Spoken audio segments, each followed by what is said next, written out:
El agua es, con el aire que respiramos, el patrimonio más preciado de la humanidad.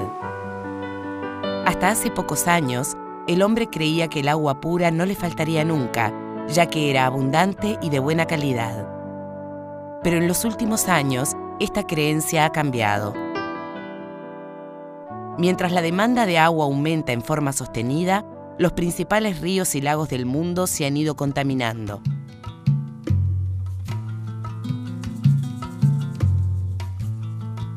Esto pone de manifiesto la fragilidad y vulnerabilidad de un recurso considerado inmortal y del que depende la existencia de los seres vivos. El agua representa apenas una pequeñísima fracción de la materia existente en el universo. En el sistema solar es donde se encuentra más concentrada, pero fundamentalmente bajo forma de hielo. Del universo conocido, solo la Tierra, el planeta azul, posee agua en estado líquido y esto le ha permitido el desarrollo de la vida sobre su superficie.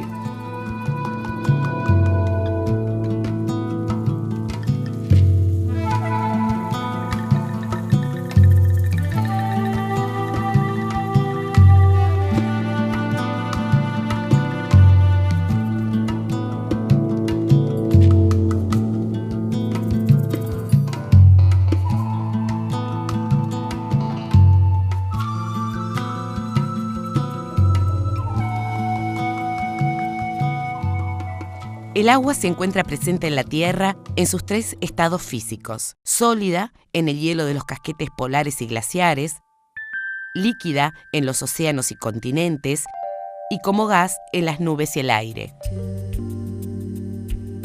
A través del ciclo hidrológico, desencadenado por la energía solar, el agua se recicla y purifica constantemente.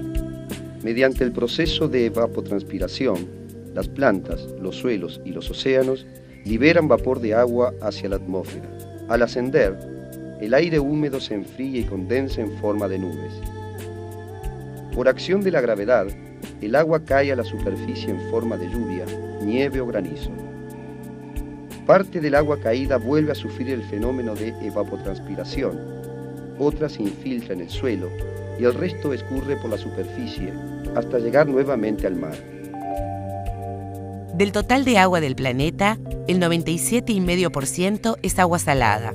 Del agua dulce, apenas el 1% se encuentra como agua líquida superficial, el 19% en acuíferos y el resto como hielo. Un acuífero es una formación geológica que contiene agua en su interior y que puede extraerse fácilmente. El agua extraída de algunos acuíferos tarda muchos años en reponerse. Es imprescindible racionalizar al máximo el uso de aguas subterráneas, evitando su agotamiento o contaminación. En Uruguay existen varios acuíferos de importancia. En el norte del país se destaca el sistema acuífero Guaraní. Una parte importante de este acuífero se encuentra bajo grandes capas de rocas basálticas de más de 1000 metros de espesor. Las aguas termales del litoral surgen de este acuífero. Otras reservas de importancia son los acuíferos Salto y Raigón, que se encuentran a menos de 50 metros de profundidad.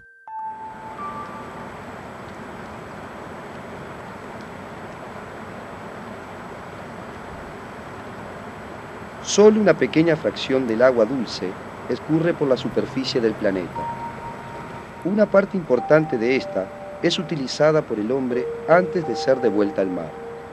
Hasta ahora hemos hablado del agua como componente fundamental de la naturaleza, pero el agua también es un recurso económico del que dependen infinidad de actividades y al que es necesario administrar adecuadamente.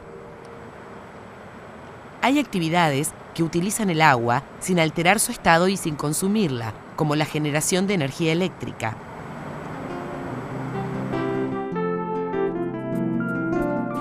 La pesca artesanal, de la que dependen muchas familias, también utiliza el agua sin consumirla.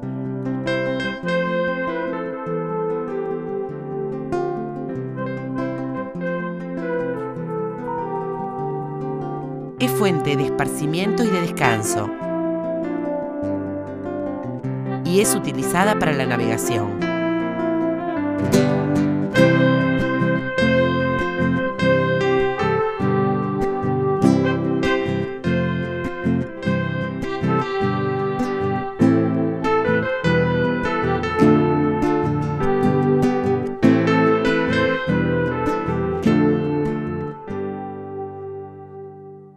Entre las actividades que usan y consumen agua, el 7% corresponde a usos domésticos, el 24% a la industria y el 65% al principal consumidor mundial, el sector agropecuario.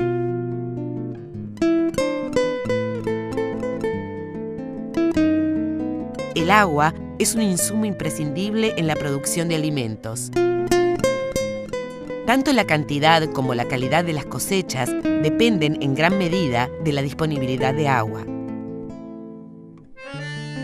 Esta representa del 85 al 95% del peso fresco de frutas y hortalizas.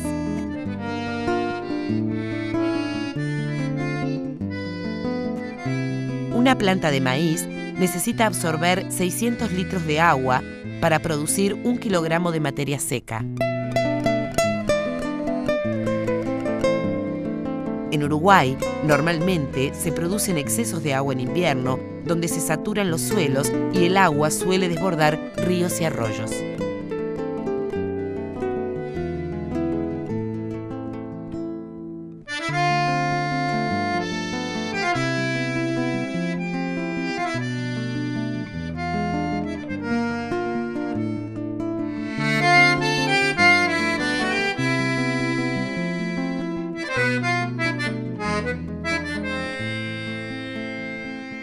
Durante el verano, por el contrario, la evapotranspiración se eleva considerablemente.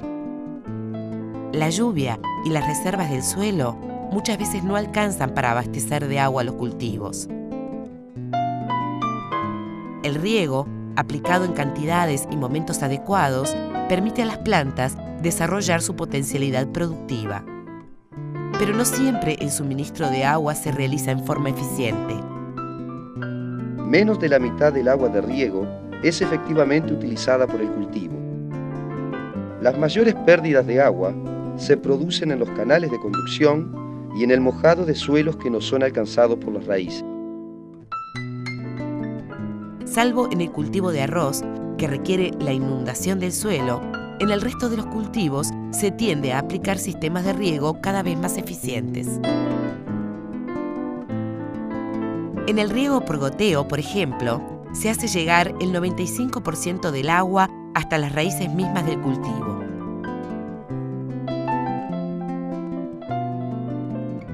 Las 2/3 partes de los alimentos mundiales se producen sin riego.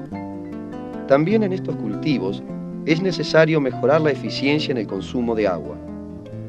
Las siembras tempranas y el uso de variedades resistentes a la sequía aprovechan mejor el agua almacenada.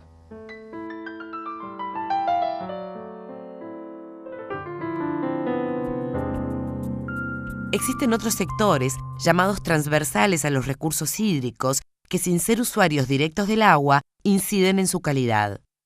El planeamiento urbano, la normativa ambiental, los depósitos de residuos sólidos, obras de drenaje y el sector agropecuario, que, además de ser el principal usuario, puede afectar la calidad del agua mediante la aplicación de agroquímicos, la tala de bosques y el manejo de los suelos.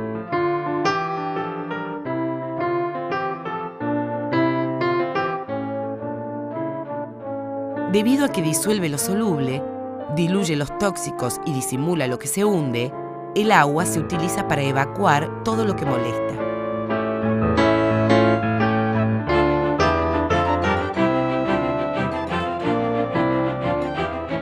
El problema de la contaminación de las aguas está presente desde los arroyos urbanos hasta las playas oceánicas.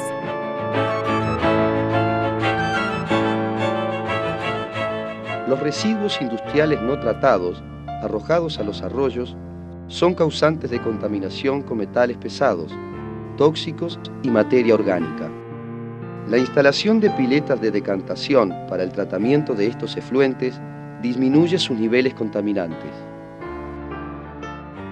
Los residuos domiciliarios y las aguas hervidas contaminan los arroyos urbanos tanto como las industrias. Los envases de aluminio o plástico tardan más de 200 años en descomponerse y el vidrio un tiempo indeterminado. En el medio rural, los embalses y lagunas están sufriendo un proceso de contaminación conocido como eutrofización. Los nutrientes procedentes de los residuos agrícolas y urbanos favorecen la excesiva proliferación de algas que agotan el oxígeno del agua.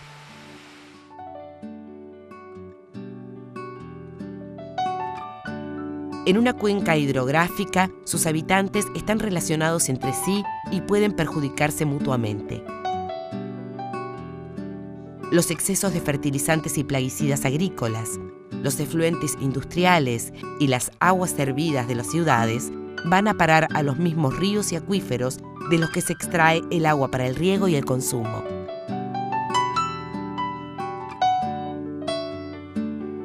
El desarrollo del país depende en gran medida de la calidad de sus aguas. El agua para beber, el agua para bendecir, el agua para tomar mate y en la comida y para sentir la lluvia que mojará la tierra y hará feliz a los niños chapoteando en los charquitos de mi país. Uruguay aún posee agua abundante y de buena calidad, pero si no racionalizamos su consumo y evitamos su contaminación, puede llegar a ser escasa. El agua, que satisface las necesidades del hombre aún antes de su nacimiento, merece ser respetada. El agua para nutrir, el agua para correr, el agua que despabila, que limpia heridas y espejo es, el agua para reír, en el río junto a ti, el agua que te amo a mares, el agua para vivir, agua que lleva, agua que trae, agua que viene, agua que va, agua que lleva, agua que trae, agua que viene, agua que va, agua que lleva, agua que trae, agua que viene, agua que va, agua que lleva, agua que trae, agua que viene, agua que va.